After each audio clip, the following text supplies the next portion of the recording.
విశాఖలోని ఋషికొండపై గత ప్రభుత్వం నిర్మించిన భవనాలపై వివాదం రాజుకుంటోంది. ఇవాళ భవనాలను సందర్శించిన టీడీపీ ఎమ్మెల్యే గంటా శ్రీనివాసరావు రాజమహల్ రహస్యం బట్టబయలైంది అంటూ ఎద్దేవా చేశారు. రాజధాని పేరుతో నివాసం కోసం పచ్చటి ఋషికొండపై విధ్వంసం చేశారంటూ గంటా విమర్శించారు. సోషల్ మీడియాలోనూ ఈ భవనాల వీడియోలు వైరల్గా మారాయి. దీంతో టీడీపీ విమర్శలకు వైసీపీ కౌంటర్ ఇచ్చే ప్రయత్నం చేసింది. అవి ప్రభుత్వ భవనాలని, ఎవరి సొంత ఆస్తులు కావు అంటూ పేర్కొంది. విశాఖకు ప్రభుత్వం ఇచ్చిన ప్రాధాన్యత దృష్ట్యా వాటిని నిర్మించారని వైసీపీ అఫీషియల్ ఎక్స్ ఖాతాలో పోస్ట్ చేశారు. భవనాలను ఎలా వినియోగించుకోవాలన్నది ప్రభుత్వ ఇష్టమని, భవన నిర్మాణాలపై వక్రీకరణలు జోడించి బురద జల్లే ప్రయత్నాలను ప్రజలు గమనిస్తున్నారంటూ వైసీపీ తన ట్విట్టర్ అకౌంట్లో పోస్ట్ చేసింది.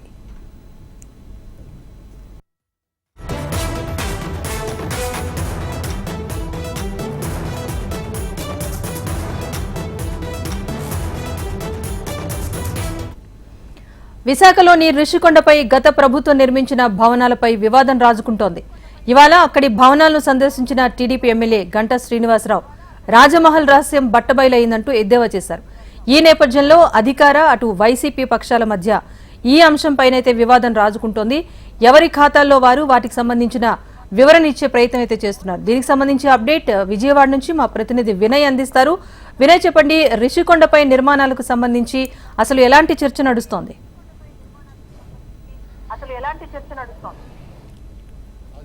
గత ప్రభుత్వం హయాంలో ఋషికొండలో కట్టిన ఏదైతే కట్టడాలు ఉన్నాయో దానికి సంబంధించి పూర్తిగా వివాదాస్పదంగా మారి గతంలో వైఎస్ఆర్ కాంగ్రెస్ పార్టీ అధికారంలో ఉన్నప్పుడు కూడా ఆ కట్టడాలకు సంబంధించి పెద్ద ఎత్తున అప్పటి అపోజిషన్ పార్టీ తెలుగుదేశం పార్టీ విమర్శలు చేసింది, ఆరోపణలు చేసింది. ఎందుకంటే పచ్చటి ఆ కొండలన్నీ కూడా కొట్టేసి బోడిగుండలా తయారు చేస్తున్నారు, గ్రీన్ మ్యాట్లు వేసి ఎవరిని కూడా రానివ్వట్లేదని చెప్పి కూడా అప్పటి ప్రతిపక్ష పార్టీ తెలుగుదేశం పార్టీ పెద్ద ఎత్తున హడావిడి చేసింది. అప్పుడున్న అధికార పార్టీ మటుకి కట్టడాలన్నీ కూడా టూరిజంతో పాటు ఆ విశాఖని ఆర్థిక రాజధానిగా చేయడంలో ఉపయోగపడతాయి కనుక ఇవన్నీ చేస్తామని చెప్పి అప్పుడు క్లెయిమ్ చేసుకునే ఆ పరిస్థితి కనిపించింది. అయితే తాజాగా తెలుగుదేశం పార్టీ అధికారంలోకి వచ్చిన నేపథ్యంలో ఈరోజు స్థానిక ఎమ్మెల్యే గంటా శ్రీనివాసరావు ఆ ఋషికొండలో ఉన్న కట్టడాలన్నీ కూడా చూసేందుకు ఆయన వెళ్ళాడు. అక్కడ కట్టడాలు చూసిన తర్వాత ఫోటోలన్నీ కూడా బయటకు వచ్చినాయి. గత ప్రభుత్వం చాలా డబ్బులు దుర్వినియోగం చేసుకుని ఇవన్నీ కూడా చేసిందంటూ సోషల్ మీడియాలో జోరుగా ఆ ప్రచారం జరుగుతూ ఉంది. ముఖ్యంగా బాత్రూమ్ టబ్బులతో పాటు అక్కడ వాడిన ఫర్నిచర్ అన్ని కూడా లక్షల్లో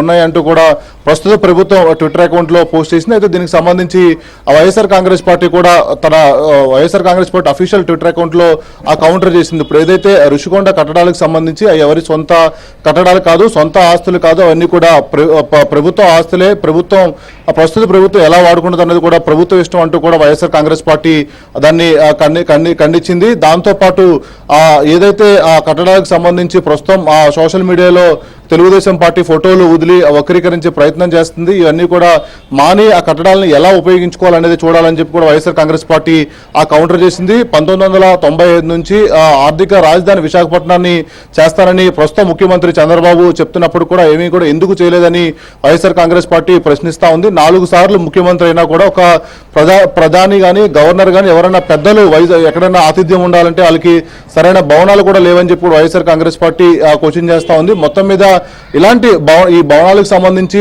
ట్రోల్ చేయడం మానేసి విశాఖపట్నానికి ప్రజలకు మేలు జరిగే విషయాలన్నీ కూడా ఆలోచించాలని వైఎస్ఆర్ కాంగ్రెస్ పార్టీ చెప్పడం జరిగింది. ముఖ్యంగా ఏదైతే ఋషికొండ నిర్మాణాలకు సంబంధించి, ఋషికొండ కట్టడాలకు సంబంధించి పూర్తిగా వివాదాస్పదంగా మారింది. ఈ రోజు ఆ స్థానిక ఎమ్మెల్యే గంటా శ్రీనివాసరావు పూర్తిగా దాన్ని సందర్శించారు. గతంలో అంటే వైఎస్ఆర్ కాంగ్రెస్ పార్టీ అధికారంలో ఉన్నప్పుడు, ఎన్డీఏ కూటమి అపోజిషన్ లో ఉన్నప్పుడు పవన్ కళ్యాణ్, ప్రస్తుతం ఉప ముఖ్యమంత్రి పవన్ కళ్యాణ్ ఆ ప్రాంత పర్యటనకి వెళ్ళినప్పుడు కూడా రచ్చరచ్చ అయింది. అక్కడ ఉన్న పోలీసులు ఆ ఋషికొండ నిర్మాణ భవనాలు చూసేందుకు అనుమతించలేదు. కానీ తాజాగా గవర్నమెంట్ మారిన నేపథ్యంలో ప్రస్తుతం స్థానిక ఎమ్మెల్యే గంటా శ్రీనివాసరావు కూడా నిర్మాణ పనులతో పాటు ఆ కట్టడాలన్నీ కూడా చూసొచ్చే కొన్ని ఫోటోలు బయట పూర్తిగా పెద్ద ఎత్తున సర్క్యులేట్ అవుతా ఉన్నాయి. దీనికి సంబంధించి త్వరలోనే అటు డిప్యూటీ సీఎం పవన్ కళ్యాణ్ తో పాటు ముఖ్యమంత్రి చంద్రబాబు కూడా సందర్శిస్తారు. తర్వాత దీన్ని ఏం చేయాలని ఆలోచిస్తారని ఈరోజు స్థానిక ఎమ్మెల్యే గంటా శ్రీనివాసరావు చెప్పడం కూడా జరిగింది. మరోవైపు తెలుగుదేశం పార్టీ ఏదైతే ఆరోపణలు చేస్తుందో ఆరోపణలన్నీ కూడా వైఎస్ఆర్ కాంగ్రెస్ పార్టీ